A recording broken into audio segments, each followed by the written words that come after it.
여러분들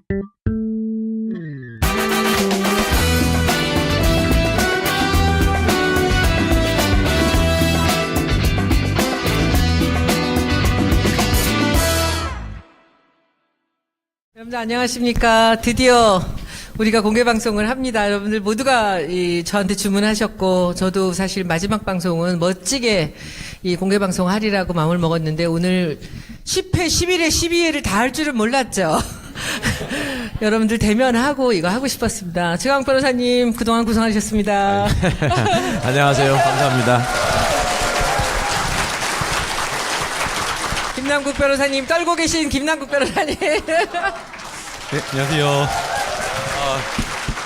제가 방송에는 정말 많이 나가는데 이렇게 공개 방송은 진짜 처음이어가지고 어제 밤에도 잠을 못 자고 지금 또 학부 은사님께서 또 오셔가지고 네, 어디 교수님. 계세요, 교수님? 안녕하세요. 네, 그래가지고 너무 지금 좀 긴장되고 떨립니다. 근데 저는 최강 변호사님을 제가 개인적으로 참 좋아하고, 이분 말씀하시는 거 정말 주옥 같은 말씀 많이 들으면서 배웠는데, 실제 이렇게 인기가 좋으실 줄은 몰랐습니다. 최 변호사님 어떠셨어요? 우리 9회까지 하는 동안에 이 주변의 반응도 좀. 제가 인기가 있는 것 같지는 않고요. 겸손하시기까지. 진짜로 의원님 때문에 오신 거지. 마포에서 오신 거 아니에요, 다? 아니에요. 제가 알죠. 짜고 오신 분들만. 최강욱 변호사님 때문에 오신 분. 아이, 거의 다라니까. 감사합니다. 김남국 변호사님 때문에 오신 분. 어머, 어떻게 감사합니다. 다 뜯어가시, 다 뜯어. 저는 최근에 개인적으로 사실은 이게 페이스북 라이브를 보시는 분이 많구나 하는 걸 느낀 게, 제 사무실이 서초동에 있거든요. 근데 딱 2번 있었습니다. 한 번은 이렇게 점심 약속이 있어 이렇게 가는데 어떤 젊은 대학생 같은 분이 갑자기 지나가다 말고 깜짝 놀라는 거예요. 저를 보더니. 그래서 아니 나 좀 아픈 줄 알았어. 길거리 가다 그러니까. 그래서 나도 놀라 이렇게 봤더니 아니 무슨 남자가 입을 가리고 얘기를 해. 그래서 혹시 최강욱 막 그러길래 예 그랬더니 사진 좀 찍으면 안 될까요? 그래서 아니 근데 제가 누구신지를 몰라서 그랬더니 그 검찰 알바 이렇게 이래가지고 저도 당황을 해가지고 뭐 하여튼 고맙습니다 미안합니다 하고 사진은 못 찍고 그냥 헤어졌는데, 나중에라도 혹시 길에서 뵈면은 제가 다시 한번 아는 체 해주십시오. 말씀 사진 찍으시죠. 그리고 또 한 번은 제가 이제 교대역에서 맨날 지하철을 타는데 우리 거기에 이 지하철에 빵집들 있잖아요. 근데 밤늦게 이렇게 오는데 빵집 사장님이 막 이렇게 오시더니 저기 최강 변호사님 하고 막 부르시더니 붙잡고 급하게 오시느라고 신용카드 이렇게 매출 전표 있잖아요. 그러니까 종이를 찾으셨는데 뭐 걸리는 게 없었나 봐. 그걸 들고 오시더니 사인 좀 하라고 여기다가. 그래서 빵 산 것도 아닌데 거기다가 사인하라고 그러셔가지고. 결제하고 오신 거 아니에요? 그러니까. 그래서 하여튼 지나가다가 이렇게 눈에 띄면은 빵 한 개를 항상 주시고 이러시는데 죄송하고 고맙고 하여튼 그렇습니다. 관심 갖고 지켜봐 주셔서 감사합니다. 하여튼. 우리 김남국 변호사님 에피소드는 좀 이따 해야 돼. 왜냐하면 이 게스트가 지금 빨리 간다고 난리를 치고 있어요. 게스트 소개. 우리 제 분신 정청래 의원님 소개합니다. 무슨 도시락 싸가지고 오신 건가요? 네, 이제 혼자 알아서 해보세요. 네, 여러분 안녕하십니까. 시대의 참 농사인 정청래. 반갑습니다. 이거요.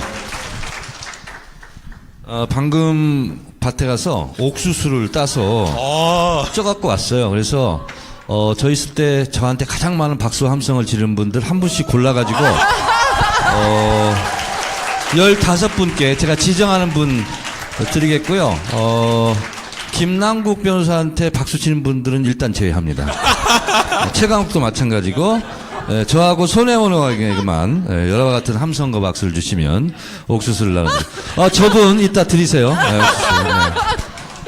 아니 근데 이거 지금 저희가 공개 방송 시작하기 전에 네. 정청래 의원님께서 꼭 시작하기 전에 뭔가 좀 해야 된다. 지금 해야 되는 그게 지금 일인데요. 있어가지고 그거부터 좀 설명해 주셔야 될 것 제가 같습니다. 원래 오늘 계획대로 안 할 거고요. 아무 말 대잔치 하고 갈 건데, 오늘 고마워요 문재인이 지금 실검에 떠 있는데요. 제가 100일 맞이해서 문재인 성공 이 키워드도 실검 순위에 올라가야 된다. 걔 지금 현재 12등 하고 있습니다. 여러분 일단 문재인 성공 빨리 300명 꺼내시고 자 준비하시고 네이버로 들어가세요. 다음은 쉬우니까 네이버에 들어가서 문재인 정부 붙여쓰고 띄워서 성공. 자 준비됐습니까? 자 발사. 네. 자 할 일 다 했어요. 이제 가도 돼. 오늘 그 댓글 아니 우리가 돈을 주는 건 아니니까 국정원처럼 그렇게 생각하지 마세요. 저 객석에서 지금 하신 말씀이 이거 댓글 알바 아니냐고 말씀하셨어요. 검찰 알바 보고 오셔갖고 댓글 알바 되셨습니다, 여러분. 우리 오늘 이 일부 소개 좀 한번 해주시죠. 네, 저희가 오늘 그 검찰 알바 공개 방송은 총 이제 세 파트로 나눴고요. 이제 첫 번째는 이제 정청래 의원님을 모시고 검경 수사권 그 조정과 관련된 내용을 이야기를 하려고 그건 준비를 했습니다. 댁들이 알아서 하시고요. 네.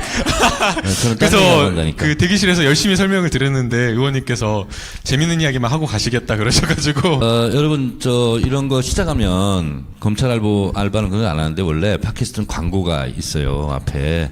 잠깐 광고 말씀드리겠습니다. 오늘 아침에 제가 주진우한테 전화를 했어요. 야 오늘 우체국 앞에 줄 서서 난린데 네 책 사러 가는 게 아니고 문재인 기념우표 사러 간대. 그랬더니 알아요 저도. 근데 출판사 영업사원들은 뭐 하고 있는 거야. 거기가 책 안 팔고. 여러분 주진우를 부탁합니다. 사왔어요? 네.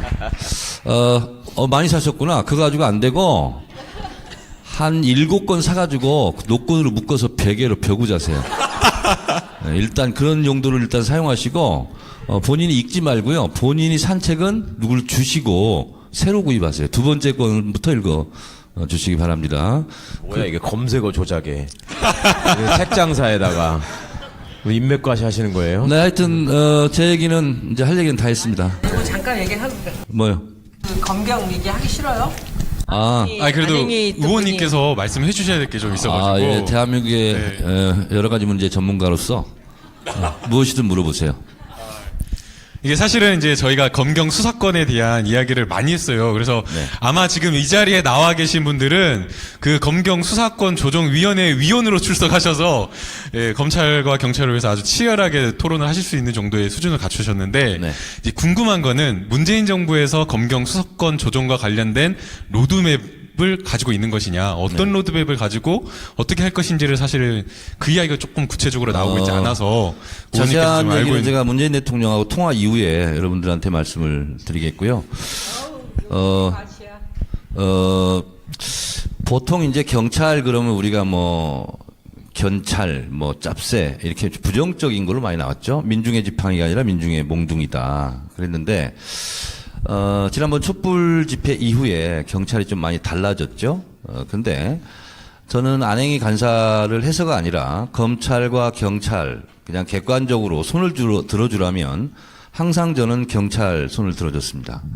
그리고 초선 때도 제가 몽강희 의원님에도 불구하고 여기 마포경찰서 옆에 있거든요. 마포경찰서 와서 경찰 수사권 독립에 대해서 제가 강의를 했어요.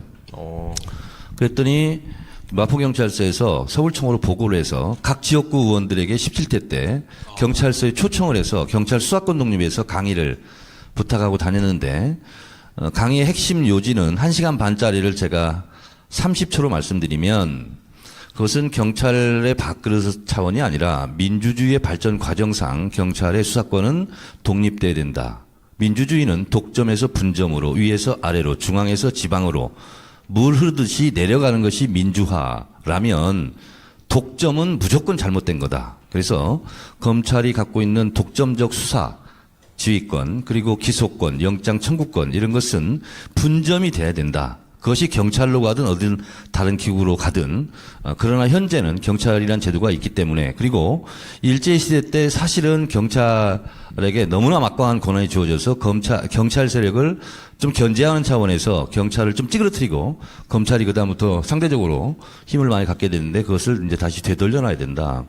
그래서 경찰이 경찰 내부의 질과 이런 걸 떠나서 일단 경찰은 수사권을 가져야 된다. 이렇게 얘기했고요.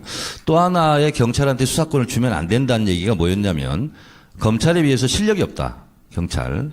이런 얘기를 많이 했어요. 시기상조론. 그래서 시기상조를 얘기해서 이제 경찰대학에 대한 호불호는 있습니다. 제가 안행이 때 총경 이상 밑에 경정 이상 일반 순경의 승진 30% 할당을 해라 쿼터제로. 그래서 강신명 청장 때 27, 8%까지 올라갔습니다. 순경 출신으로 네. 총경 되는 사람을 그렇죠. 와. 네. 그래서 그걸 일단 만들어 놓고 또 하나는 경찰이 실력이 없다. 왜 실력이 없냐? 경찰 대학도 있는데. 그래서 원래 각 부처에는 부처에 관계되는 석박사 과정이 다 있습니다. 대학도 있고. 근데 경찰만 없어요. 경찰 대학만 있고 석박사 과정이 없어서 치안대학원을 조건부로 순경 출신들이 40% 입학할 수 있다는 조건으로 석박사 과정을 작년에 법을 통과시켰었습니다. 그러니까 제가 컷오프되고 잘린 상태의 현역 국회의원으로서 마지막 통과시킨 것이 치안대학원 설립법안이었습니다. 오, 이야. 이 경찰 이야기를 꺼내니까 이 정청래 의원님 너무 멋있지 않아요? 그렇죠? 닥시 박수 한번. 그런데 이 같은 물이라도 뱀이 먹으면 독이 되고 소가 먹으면 우유가 되거든요. 근데 이 치안대학원도 잘못 사용하면 오히려 경찰대의 기득권을 강화시켜주는 쪽으로 나쁜 쪽으로 독이 될 수도 있지만 이 치안대학원을 순경 출신들도 계급에 관계없이 들어가는 거거든요. 석박사 과정을. 그래서 순경들이 좀 더 높은 보직에 진출하고 그러면 경찰 내부의 민주화도 기여할 수 있는 우유 같은 역할도 할 수 있거든요. 그래서 치안대학원 설립법안을 저희가 한 2년 끌었어요. 안행이 때. 그런데 이것은 독으로 쓰여질 수도 있지만 우유로 쓰여질 수도 있기 때문에 이것은 어쨌든 내가 안행이 간사하면서 마무리를 하고 가야 되겠다. 그래서 반대하는 우리 당 의원들을 좀 설득해서 일단 통과는 시켜놓았습니다. 그래서 나중에 잘못되면 제가 또 덤태기로 욕먹을 수도 있어요. 아니, 시위 현장에서 보면은 그 전에 우리 정청래 의원님 현역 시절에 맨 앞에 서가지고 이렇게 시위하는 분들 보호하고 하는 역할을 했잖아요. 저는 과거에 시위 경험이 많고 경찰들한테 많이 쫓겨다닌 경험도 있고 얼굴도 크고 국회의원이고 하니까 그 앞에서 위력 시위하면서 너네 나를 한번 때려봐라 감당할 수 있나 이러면서 막아주는 건 줄 알았는데 실제로 잘 해줘가지고 그 사람들이 어떻게 그거예요. 할 수가 없었구나. 나를 때려봐라 이거예요. 나를 때리기만 때려봐. 그래서 집회 시위가 있으면 제가 나가는 이유는 제 얼굴이 일단 크잖아요. 잘 보여요. 경찰들한테. 근데 저한테 뭐라고 하면 국회에서 엄청 깨지잖아요. 그래서 나가 있으면 보호가 되는데, 근데 다른 국회의원들은 직접 서울청장이나 경찰 본청장이나 실제로 한 라인이 없어요. 그러니까 어떤 경우는 집에 있으면 다른 국회의원들이 전화가 와요. 경찰하고 지금 맞붙었는데 지금 계속 밀리고 있다고 저보고 나와달라고. 그래서 안행이 간사는 앞에 우리 김성희 보좌관 앉아있지만 밤 11시든 12시든 1시든 언제든지 출동대기를 해야 됩니다. 집회 시위가 언제든지 있기 때문에. 그런데 이제 한 가지는 아쉬운 점, 굉장히 원통한 점, 한 가지는 보람이 있었던 점, 두 가지 사례를 제가 말씀드리면 이건 정청래의 힘이 아니라 안행이 간사의 힘입니다. 한 번은 세월호 유가족들이 광화문 현판 앞에서 포위가 됐었습니다. 경찰차로. 그때 굉장히 물대포도 많이 쏘고 그랬던데 이 경찰들이 그렇게 하면 안 되는데 세월호 유가족들 특히 어머니들 화장실도 못 가게 했어요. 그래서 담요를 이렇게 둘러치고 용변을 본다는 거예요. 그래서 제가 무조건 달려갔어요. 뛰어가서 서울청장한테 전화를 해서 위생차 빨리 보내라. 두 대가 왔어요. 그래서 이제 대소변이 해결됐고, 근데 격렬한 시위였어요. 그때 4월 18일인가 그걸 기억하는데 다 진압이 됐어요. 강제 물대포로. 그러니까 이제 끝까지 저항하자. 광화문 현판 앞에서 유가족들하고 시민들하고 한 300~400분 정도 있었거든요. 근데 이제 경찰도 진압을 하면 안 돼요. 공권력의 어떤 위세, 체면이 있기 때문에 이제 진압을 할 수밖에 없다. 이런 상태고 의원님은 나오셔라. 이렇게 되는 거예요. 나는 못 나가겠다. 그럼 어떻게 해요? 그래서 이제 또 시민들은 끝까지 싸우자. 이렇게 하고 항상 목소리가 큰 분들이 생기잖아요. 그래서 제가 전명선 위원장이나 몇 분 이렇게 세월호 가족 대책위 간부들하고 저하고 현장에서 구수회의를 했어요. 그래서 지금까지도 열심히 싸웠고 오랫동안 버텼고 지금부터는 희생자만 나온다. 그러니 나가자. 그랬더니 경찰을 어떻게 믿어요? 그러면 나를 믿어라. 근데 경찰도 내가 가면 못에 홍해바다 갈라지지 갈라야 된다. 경찰. 그랬더니 의원님을 어떻게 믿어요? 또 이렇게 된 거예요. 그래서 이걸 계속 이제 한 30분 동안. 근데 이제 안행이 간사가 하면 양쪽에 보디가드 기관, 정보과 형사들이 붙습니다. 그리고 무술 경관도 붙거든요. 다칠까봐. 아, 간사가 나타나면? 네, 예. 그렇습니다. 그래서 계속 하면서 결국은 이제 협상을 다 했어요. 한 30분 걸렸는데. 그래서 제가 경찰한테는 조건으로 홍해바다처럼 가려면 구호는 외치지 않고 침묵으로 시위하면서 걸어나가겠다. 그러니까 유가족들에게도 시민들에게도 부탁을 했어요. 예. 그리고 경찰은 어떤 사람도 잡아가면 안 된다. 예. 그래서 실제로 홍해바다처럼 쫙 갈라졌어요. 그리고 300명이 그 가운데로 나왔어요. 예. 그리고 집회 그때 당시 항상 깨지고 졌는데 그래서 승리 마무리 대회를 하면서 광화문에서 마무리할 수 있었던 것이 이제 안행이 간사하면서 느끼는 보람 이런 게 있었죠. 이럴 때 박수를 쳐야 돼.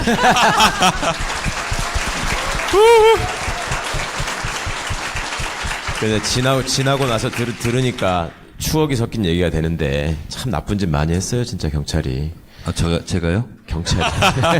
내가 나쁜 짓 한 건 아니지. 이제 한 가지, 참 눈물 나는 이유는 제가 사실은 정토회 마음 수련장을 갔었어요. 그 법륜스님 하는데. 근데 날짜만 잡아놓으면 본회의가 잡히는 거예요. 못 가고 3번을 빵꾸를 냈어요. 그 4번째 딱 잡았어요. 근데 아무 일정이 없어요. 상임이든 본회의든. 그래서 들어갔거든요. 들어가서 4박 5일 동안 이제 수련을 했는데 네. 그러면 시계, 핸드폰 모든 걸 다 내려놓고 담배는 어떻게 했어요? 못 펴요. 술은요? 못 해요. 그래서 저는 일부러 변소 청소를 했어요, 제가. 변소 청소를 했는데 세상하고 담을 쌓죠. 4박 5일 동안. 그리고 묵언을 해야 돼요. 아무 말도 못 합니다. 그리고 4박 5일 동안 나왔는데 그날 백남기 농민 그 사건이 벌어진 날이에요. 근데 문경에서 올라왔는데 또 어떤 분이 보자고 그래서 그분하고 얘기를 하고 있는데 막 문자가 막 수십 개 수백 개가 들어오는 거예요. 저를 찾는. 그래서 달려갔는데 이미 사고가 났더라고요. 그래서 저는 이제 조선일보사 앞으로 갔는데 그때 물대포를 쏘고 있었어요. 계속. 근데 백남기 농민이 사고 난 데는 다른 데죠. 저는 이제 몰랐으니까요. 근데 막 물대포를 쏘고 있더라고요. 제가 앞으로 걸어 나갔어요. 그 서울 경찰청장하고 통화하면서 나를 쏴라. 근데요, 이 공권력이라는 게 얼마나 일사불란하고 무섭냐면 20초밖에 안 걸립니다. 물대포 물 중단하는데 무전 팍 때리니까. 의원님 가신다고 하니까 바로 중단한 제가 거예요? 앞으로 나간다 그랬어요. 물대포 나한테 쏘라고. 그랬는데 그때 제가 현장에 백남기 농민 사건이 있었으면 제가 튀어나갔을 거예요. 예. 그랬으면 뭐 제가 쓰러질 수도 있고 물이 중단될 수도 있고 왜냐하면 저는 장점이 얼굴이 커서 경찰이 다 알아봐요.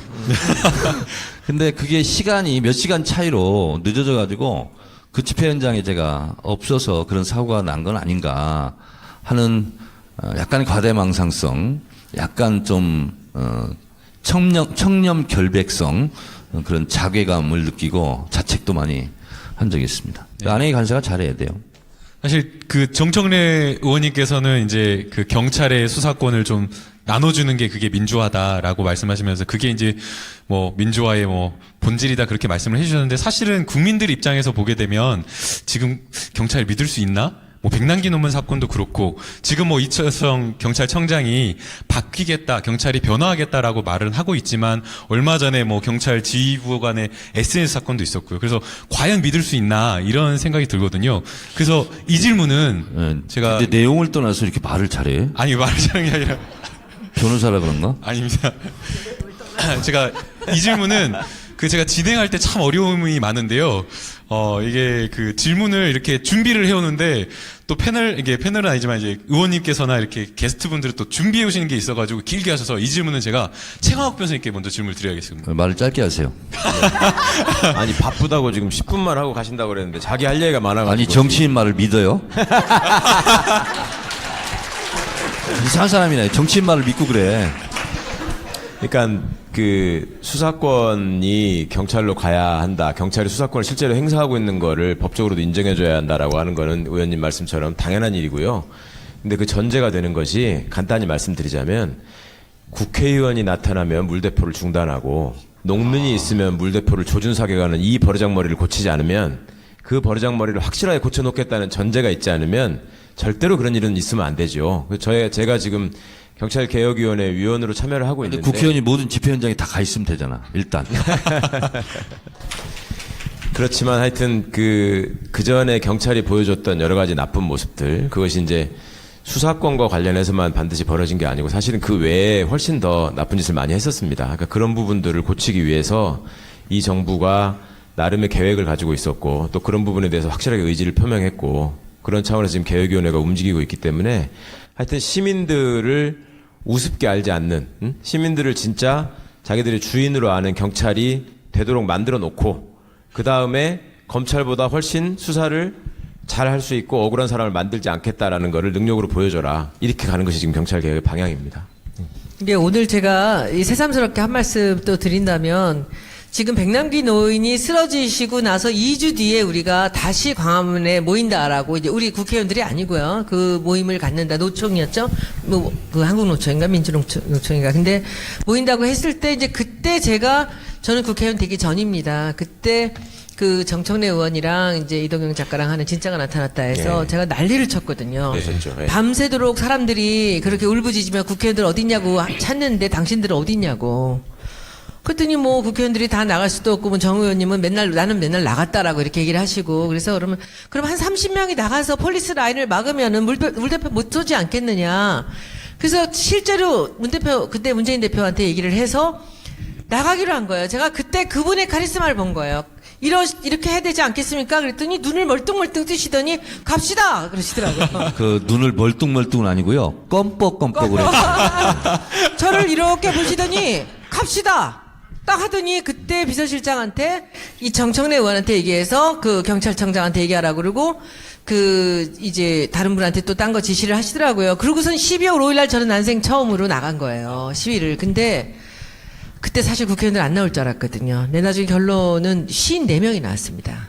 근데 그때 저는 처음 봤어요. 저는 싸우는 거 못 봤잖아요. 근데 그때 처음 보면서 문재인 대표 맨 앞에 쓰고 그 다음에 정청래 의원님 쓰고 해갖고 그 경찰들이 그때 이미 그 비옷을 벗었어요. 그리고 방패를 놓고요. 그냥 서서 걸었어요. 그래서 여러분들 잘 모르시죠? 그때 이후로 무력은 없습니다. 예. 2015년 12월 7일 이후로는 한 번도 경찰과 시민이 대치한 적이 없고 싸운 적이 없습니다. 왜냐하면 경찰이 사실 국정원보다 이 촉이 빨라요. 정보도 많고. 왜냐하면 동별로 정보관들이 다 있거든요.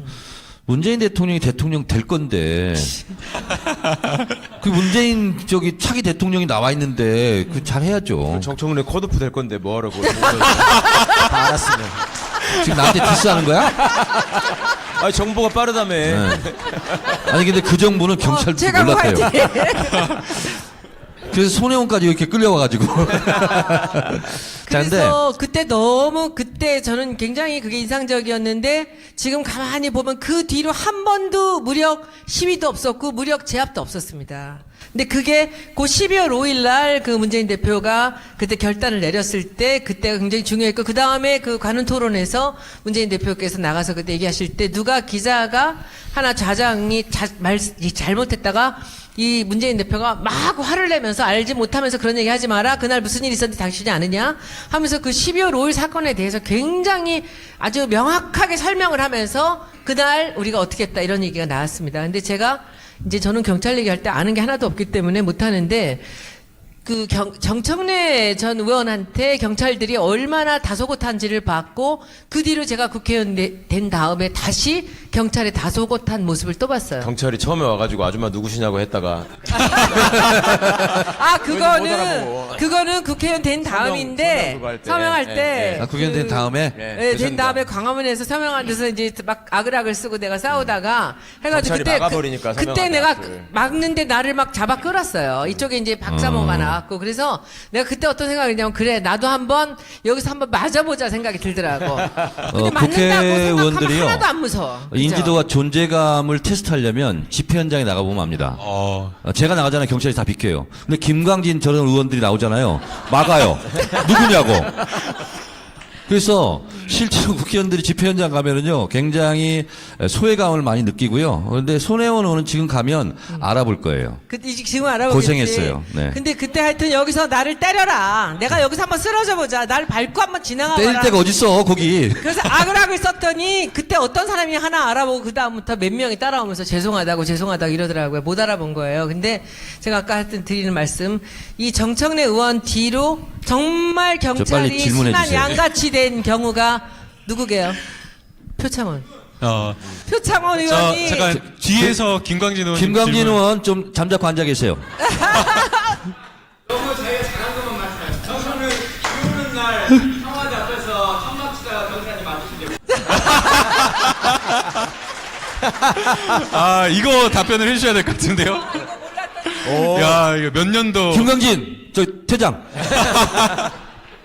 한 번도 못 들어본 얘기야. 예, 오늘 왜 왔어, 김광진? 그 청운동에서 굉장히 소나기가 홍수처럼 내리는 날. 오늘도 어떤 트위터에서 문재인 당시 대표가 이렇게 우비 맞고 비 맞고 앉아 있는 사진이 있습니다. 비 있었죠. 철철 맞고 고날이에요, 고날. 고날인데 원래 계획이 없었는데 우리 당직자들이 갑자기 천막을 친다는 거예요. 기습적으로 갖고 나서 천막을 치려고 하니까 경찰들이 와서 막 막을 거 아니에요. 막 뺏어가려고 하고. 근데 제가 또 성격상 뒤에 있을 수 없잖아요. 맨 앞에 서가지고 경찰하고 싸웠어요. 그 천막 못 뺏어가게 하려고. 근데 경찰이 어떻게 툭 했는데 이 천막 쇠 철봉이잖아요. 이게 이마를 때려버린 거야. 크게 나오면서 경찰이 주먹으로 때린 건 아니지. 근데 막 하여튼 육박전 하다가 그 새 철봉에 이걸 맞아버린 거예요, 이렇게. 이게 멀쩡해요? 원래 흉터도 없네? 근데 내 이마는 멀쩡한데 그 철봉이 찌그러졌더라고. 그런데 이게 이제 막 붓기 시작하더라고, 이게. 철봉으로 이렇게 막 몸싸마다 맞아가지고. 근데 제가 가만히 있을 성격이 아니잖아. 그걸 빌미로. 나오라고. 근데 누군지는 지휘자 알아. 나와라. 의경이 누군지는 알아. 근데 그 친구들은 제가 지목하지 않고 종로경찰서장 나와라. 그 종로경찰서장하고 막 협상을 하는 거예요. 그랬더니 막 난리가 났어요. 안행이 간사를 철봉으로 때려버렸으니. 그래가지고 그 공간이 넓어졌어. 그게 벌어지면서 나는 이제 그 의경이 누군지는 알지만 그 친구를 지목하면 안 되잖아요. 그래서 국회의원 뭐 사람 때리고 나까지 맞았다 하고 막 난리를 치고 그러니까 쭉쭉쭉쭉 밀려요. 그래가지고 결국 천막을 쳤어요, 거기다가. 치고 난리가 났는데 그 다음날 종로경찰서장이 그 의경 2명을 찾았다는 거예요. 아이고. 찾아가지고 의원님 어떡할까요? 엄중하게 징계를 할까요? 어떻게 하세요? 됐다고. 징계 절대 하지 말라고. 휴가를 보내라고 했어. 휴가를 보내라고. 김광진 이거야. 뭘 내가 많이 했다고 그래. 공익적 활동을 하다가 물리적으로 어떻게 해볼 수 없는 불가역적인 상황 속에서 철봉으로 맞았다니까. 경찰한테 맞은 게 아니고. 말씀하시다가 말았지만 정청래 간사님을 보는 경찰의 눈빛과 지금 또 표창원 의원을 보는 눈빛은 또 완전히 다르니까. 표창원 의원은 이 5.18 갔다가 이제 우리 국회의원 되자마자 얼마 안 있어서죠. 갔는데 세상에 소근소근 자기들끼리 표창원 의원한테 뭐라고 얘기를 해요. 그 쫄병들, 맨 아래 사람들이에요. 그러면 옆에 가서 그 사람들을 이렇게 어깨를 치면서 뭔가 이렇게 다독이면서 지나가는 거예요. 야, 이건 정말 좀 색다른. 근데 경찰은 광경이구나 이렇습니다. 했죠. 검찰과 법원하고 달리 경찰 출신 국회의원이 가물에 콩나듯 하고 너무 귀해요. 그래서 여야를 떠나서 경찰로서는 국회의원이 한 명 경찰 출신이 나왔다 그러면 굉장한 자부심과 뿌듯함, 그리고 그 국회의원을 향해서 매달리는 일방적인 원사이드 러브, 이게 굉장히 큽니다. 그래서 표창원 의원 같은 경우는 여당 의원이다 야당 의원을 떠나서 아마 경찰한테는 굉장히 관심이 집중되는 의원일 건데요.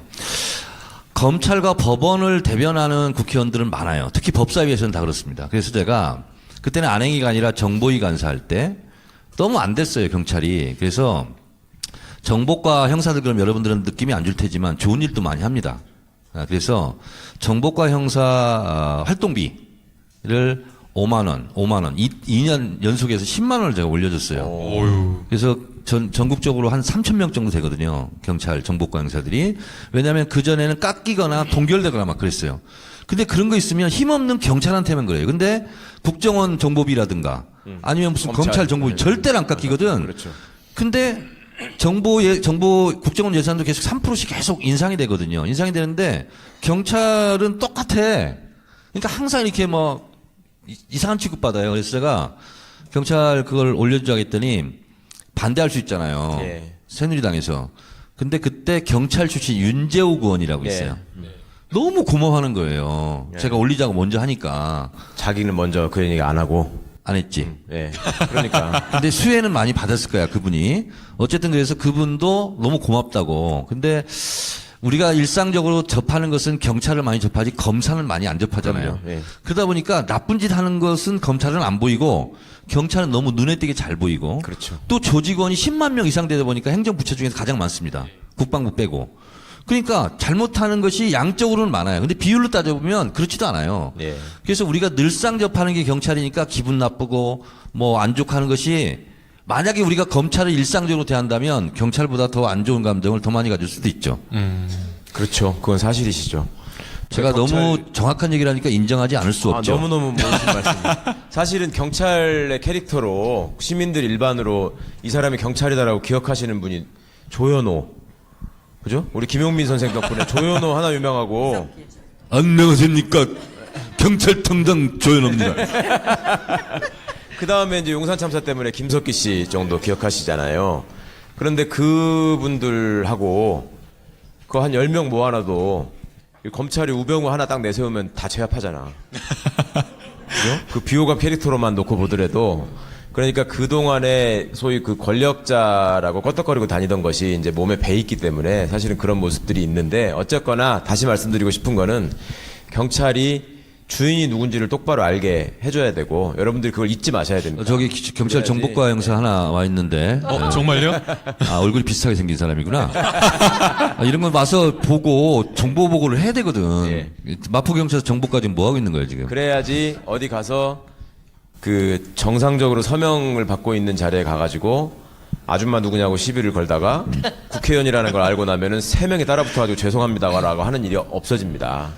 그런 게 없는 세상이 정상 아니겠습니까? 예. 그러니까 지금까지는 저희가 그냥 한편의 해프닝으로 알고 참지만 앞으로 그런 일이 또 벌어지거나 그런 버르장머리를 또 하면 절대 용서하지 말아야 돼요. 저 가야 돼요, 네, 근데. 그러니까 의원님께서 지금 막 바쁘셔가지고 자꾸 시계를 보시는데 아니, 저 질문을 하나 더 드려야 요즘은 제가 예. 출연료 없으면 잘 안 나와요.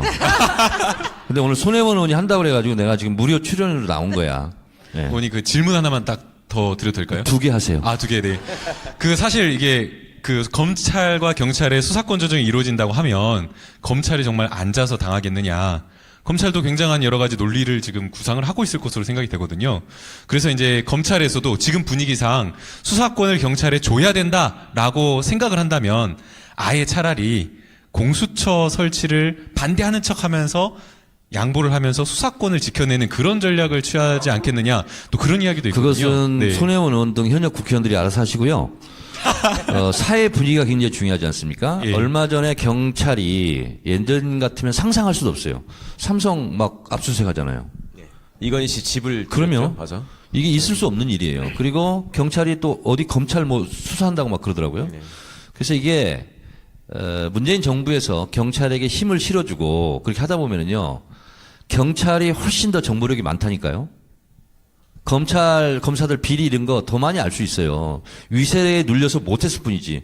근데 경찰이 저 서울중앙지검 몇 호 검사 우리가 수사하겠다. 검사가 뭐로 가겠어요? 하면 돼요. 근데 지금까지는 워낙 있잖아요. 이게 습관적으로 가위 눌림 같은 그렇죠. 거. 예. 그래서 그걸 터줘야 돼요. 그래서 경찰한테 길을 주고 당신들 마음대로 한번 수사해봐라. 마음껏 해봐라. 대통령이 이렇게 힘 실어주고 하잖아요. 경찰 신나가지고 아마 하고 다닐 거래요? 할 수 있어요, 이렇게. 그래서 일단 그런 경찰이 검찰만 당신 앞에만 서면 왠지 작아지는 내 모습이 아니라 한번 서서 한번 자웅을 겨뤄봐라. 한번 실력 대결 해봐라. 예. 그러면 경찰이 더 잘할 수도 있다. 저는 이렇게 생각합니다. 지금까지 안 해서 그렇지 하면 잘할 수 있다. 그래서 서로 견제를 해야 된다. 네. 그 두 번째 질문을 드려야 될 것 같은데요. 사실 이제 이철성 경찰. 잠깐만요. 예. 지금 제가 아까 한 분만 옥수수 지정했고 14분이 남아 있어요. 여러분 마지막 기회입니다. 네. 와, 진짜 주시는 거예요? 바로. 자, 손 드세요. 야. 저거 막 따서 쪼으신 거죠? 네. 제일 맛있는. 와, 네. 정말 이렇게 나눠주시려고 가져오신 거예요? 네. 그러면은 그 사랑하는 김광진 의원님께도 하나 김광진은 저 반 분질러 가지고요. 부질러가지고. 손혜원 의원님이랑 둘이 나눠서 드세요. 네. 네, 나눠드리는 동안 그 마지막 질문을 하나 드려야 될 것 같은데요. 네. 사실 이제 그 검경 수사권 조정이 이루어진다라는 거 정말 엄청난 그 우리나라의 대한민국의 변화일 텐데 네. 국민들 입장에서 예컨대 여기 나오신 분들은 다 이렇게 성실한 국민이시고 착한 국민들이어서 아, 우리가 뭐 경찰서에 갈 일이 있겠느냐. 도대체 검경 수사권이 조정이 된다고 한다면 일반 국민들이 뭐가 좋아지느냐. 그 사실 실감하기가 어렵다라고 생각하시는 분도 있을 것 같아서 그런 어려운 질문은 예. 최강욱 변호사한테 하시고요. 나한테는 될 수 있으면 좀 쉬운 질문을 해주세요 좀. 질문 바꿀까요, 의원님? 네, 아니면은 최강욱 변호사가 먼저 빨리 얘기해 보세요. 아니, 컨닝 좀 하게. 말씀하시고 가셔야 되니까. 뭐라겠죠? 그러니까 검경 수사권 조정이 이루어진다면 네. 우리 일반 국민들이 뭐가 좋아지느냐 실감할 수 있는 거. 아, 상식선에서 제가 말씀드리고 전문적인 것은 최강욱 변호사한테 들으세요. 경찰이 수사권을 갖게 된다. 그러면 검사도 판사도 수사망에 들어오겠죠. 그렇게 되면 검찰 판사들도 조심하겠죠. 자기 주변 관리를 하겠죠. 책제 필일 안 하겠죠. 그리고 갑질 안 하겠죠. 그 자체가 엄청 좋아지는 거예요. 그래서 누가 나에게도 와치독이 생겼다. 그러면 삼가 몸조심을 하는 일부터 생기는 거예요. 그게 좋아지는 거예요. 그러니까 경찰한테 수사권을 주어주면 경찰만 좋아지는 게 아니라 상대적으로 보면 검찰도 법원도 훨씬 더 자기 정화 작업을 할 수 있는 거죠. 스스로 깨끗해지고 맑아질 수 있는 거죠. 저는 이것이 가장 큰 사회적 효과라고 생각을 해요. 예. 그 다음은 저는 모르겠어요. 너무너무 옳으신 말씀입니다. 사실은 경찰이 그 책임감이 없었어요. 그동안에 보면. 경찰관들 스스로 특히 형사들은 우리는 대소소다라는 말을 했거든요. 대소소. 그러니까 말을 하면은 당사자의 사정을 헤아려가지고 어떤 게 올바른 것인가를 찾아내려고 노력하는 게 아니라 그냥 얘기하면 적어가지고 우리는 검찰로 넘기면 된다라는 생각들을 많이 했었어요. 그러니까 이렇게 무책임하게 일을 하다 보니까 그 사람을 상대하는 시민들의 입장에서는 이거 뭐야 너는 이렇게 생각을 할 수밖에 없었죠. 그런데 앞으로 어떤 정도의 권한이 보장되고 주어지게 되면 그만큼의 책임감도 늘어날 것이고 지금 또 경찰들이 얘기하고 있는 걸 보면 과거에 검찰이 수사를 하는 과정에서 뭘 잘못해가지고 시민들로부터 이렇게 불신을 받고 있는가를 굉장히 많이 연구해서 나름 알고 있어요. 그래서 그런 거는 하지 않겠다라는 거를 지금 다 그걸 제도화하려고 저희가 지금 하고 있거든요. 그러니까 그런 것들이 만들어지면 나 지금 생각나는 게 있는데 까먹기 전에 내가 얘기 좀 해요. 보통 검사, 판사, 변호사들이 뭐 사시도 하고 로스쿨 다녔으니까 똑똑하고 경찰은 뭐 멍청하니까 못하겠다. 근데 그게 아닙니다. 별거 아니에요. 뭐냐면 제가 실제로 법조 사륜 중에 하나잖아요. 검사, 판사, 변호사, 구속자. 제가 그래서 서울구치소에 실제로 있었던 일인데요. 돈 없는 사람들은 이제 국선 변호사를 쓰는데요. 최강욱 변호사 같은 훌륭한 변호사를 못 써요. 돈이 비싸가지고. 그럼 국선 변호사를 쓰는데 변호는 안 해줍니다. 항소유서 탄원서도 잘 못 써요. 그래서 제가 실제로 제가 서울구치소 제가 옥중투쟁위원장 출신이잖아요. 옥중투쟁이. 그래서 그런 분들 있잖아요. 불쌍한 분들 항소유서 탄원서를 써주다 보면 형법을 공부하게 돼요. 아, 그 안에서. 안에서요. 네. 그래서 이렇게 주장하고 저렇게 주장하면 정상 참작이 되고 무기에서 15년으로 감형되고 이런 걸 알게 돼요. 그래서 예를 들면 이런 거예요. 살인을 할 때요. 어떤 분이 살인을 했어요. 임금이 체불돼서 친구가 사장인데 집에 술 먹고 쳐들어가서 우발적으로 칼을 휘둘렀다 그 사장 친구를 죽였어요. 근데 뭐냐면 공부하다 보니까 이런 게 나오는 거예요. 그전에는 몰랐어요. 이렇게 찔렀느냐 이렇게 찔렀느냐에 따라서 형량이 다릅니다. 이거는 우발적 살인이래요. 이것은 고의적 살인이거든요. 근데 물어봤어요. 했더니 이렇게 찔렀더라고요. 그리고 칼끝이 찔린 각도를 보면 나오잖아요. 그게 증명이 돼요. 그리고 이분이 정신병력이 좀 있더라고요. 예. 그래서 두 가지를 제가 가지고 탄원서를 썼어요. 국선 변호사는 아무것도 안 하고 이분이 무기에서 15년으로 감형이 됐어요. 와. 그 탄원서로. 왜냐면 근데 그분들은 몰라. 그러니까 무슨 얘기냐면 경찰도 거기에 전문가들이고 공부를 하고 하다 보면은요. 검사 못지않는 실력을 다 갖추게 돼요. 그거 있잖아요. 2, 3년 하면 똑같아져요.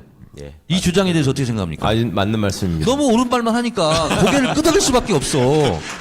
아니, 의원님 그 다음 주에 법학 적성 시험 있거든요. 로스쿨 입학 시험. 네. 시험 준비하셔야 되는 거 아닌가요? 아니 그래서 경찰도 경쟁률이 굉장히 높습니다. 그리고 다 엘리트들이에요. 지금 들어오는 구급 순경들 있잖아요. 부터 시작하는데. 그래서 괜히 로스쿨 나오고 사시했다고 해서 목에 힘주고 다니고 그럴 필요 없고요. 어찌 보면 그 외워서 하는 거 아닙니까?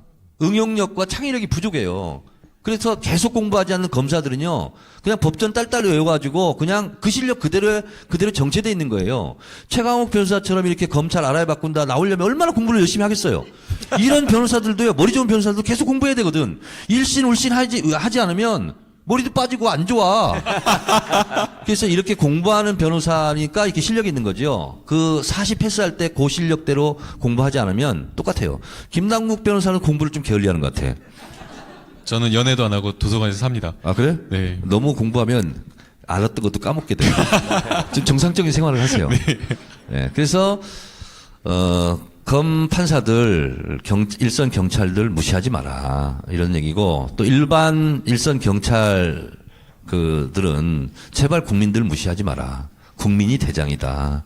이런 생각이 들어서, 저는 보니까 촛불 국민 딱 지나니까 제가 이제 축이 빠르잖아요. 제일 센 게 누구냐? 국민이야.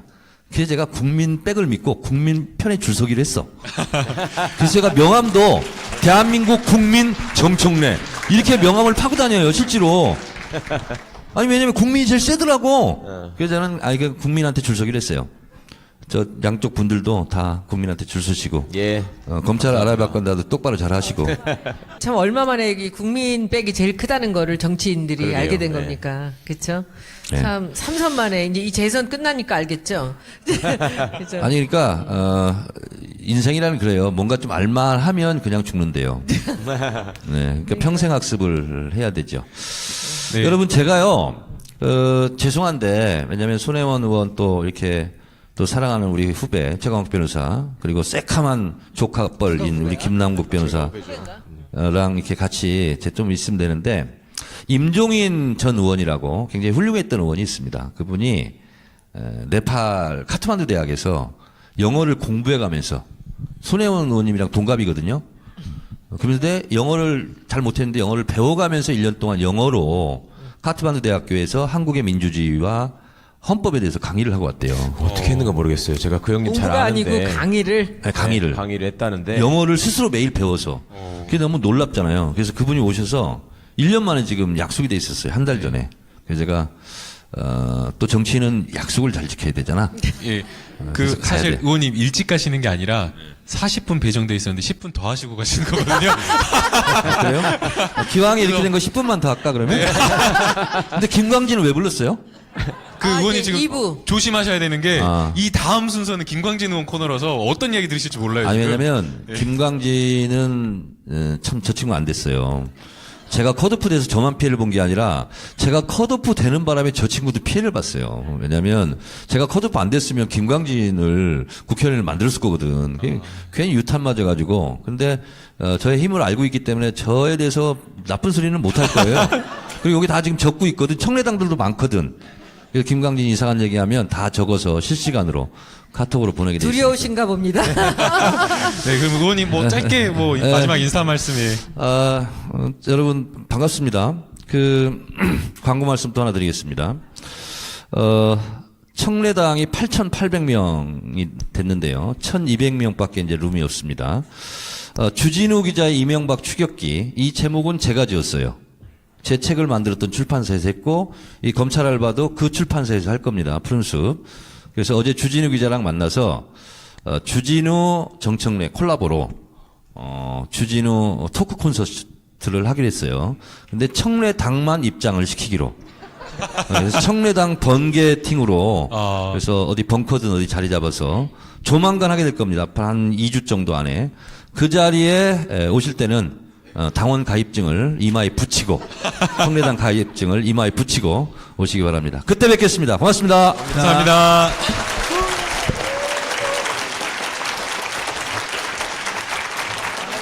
예, 뭐 정신없이 들으셨죠. 하여튼 항상 봐도 정신이 없어요. 그런데 그 정신없이 얘기하는 와중에 또 그 핵심을 놓치지 않고 항상 또 광고 다 하고 가요. 예, 맞는 얘기하고 자기 광고 다 하고 쓰잘데없는 얘기 섞어갖고 또 그것까지 다 하고 하여튼 참 훌륭한 분입니다. 우리 정청래 의원이 그런 거 있잖아요. 제가 그 봉도사하고 또 방송을 하잖아요. 그러면 제가 이 두 분을 볼 때마다 느끼는 게요. 사람이 그 놀아야 할 물이 있는 거예요. 놀아야 할 물이 있는 건데 거기서 벗어나 있으니까 뭔가 항상 보면은 뒷모습이 쓸쓸해 보여요. 네. 그러니까 저기 이 옥수수를 들고 와서 이렇게 저기 하는 모습도 한편으로는 저거 떨어지면 저거 장사해야 될 텐데 이런 생각이 들고. 그러니까 여러분 하여튼 정청래 의원 잊지 마시고 앞으로도 좀 많이 성원해 주시기 바랍니다. 진심은 있는 분이니까. 그렇죠? 그걸 믿어야 될 것 같습니다. 예. 감사합니다. 네, 저희가 일부에서는 그 검경 수사권 조정 이야기를 조금 깊이 이야기를 나눠보려고 했었는데, 정청래 의원님께서 뭐 여러 가지 더 재미난 이야기를 해주셔서 결국에 이제 깊은 이야기는 못 나눈 것 같은데, 아무튼 굉장히 의미 있었던 이야기 같습니다. 네. 사실 이 그 자리가 최강욱, 김남국의 검찰 알아야 바꾼다인데, 최강욱 변호사님 이야기를 말씀을 못 들었어요. 그래서 일부 이 코너와 관련해서 짧게 검경 수사권 조정과 관련된 이야기를, 아주 짧게 최강욱 변호사님께서 좀 정리 멘트를 한번 해주시면 좋을 것 같습니다.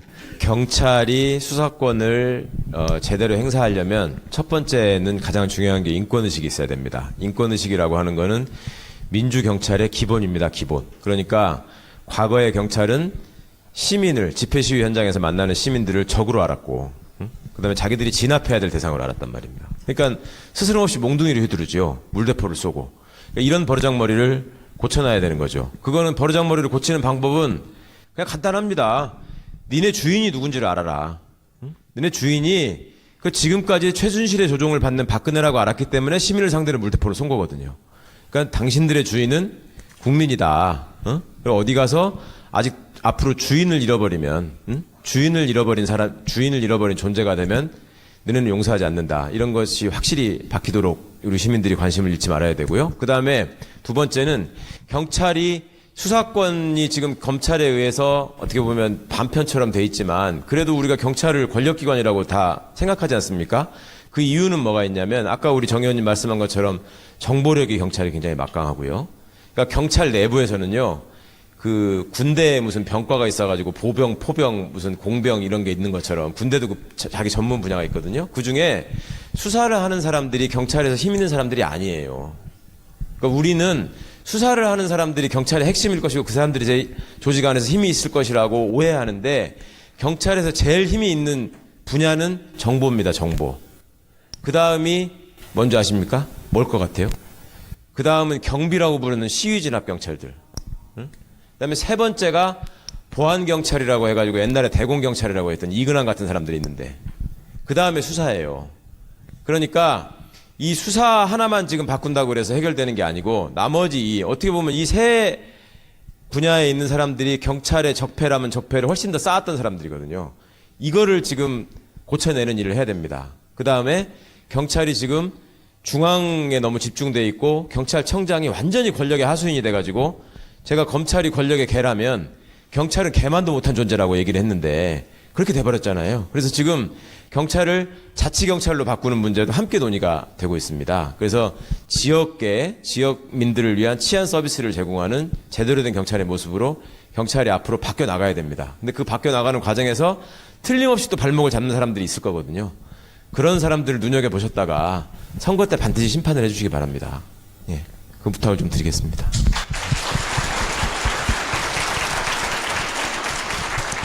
네. 역대 정부에서 검경 수사권 조정이 사실 번번이 실패하고 개혁이 실패했었는데 이번 문재인 정부에서는 반드시 조금 성공해서 정말 국민들을 위한 경찰로 되었으면 하는 바람입니다.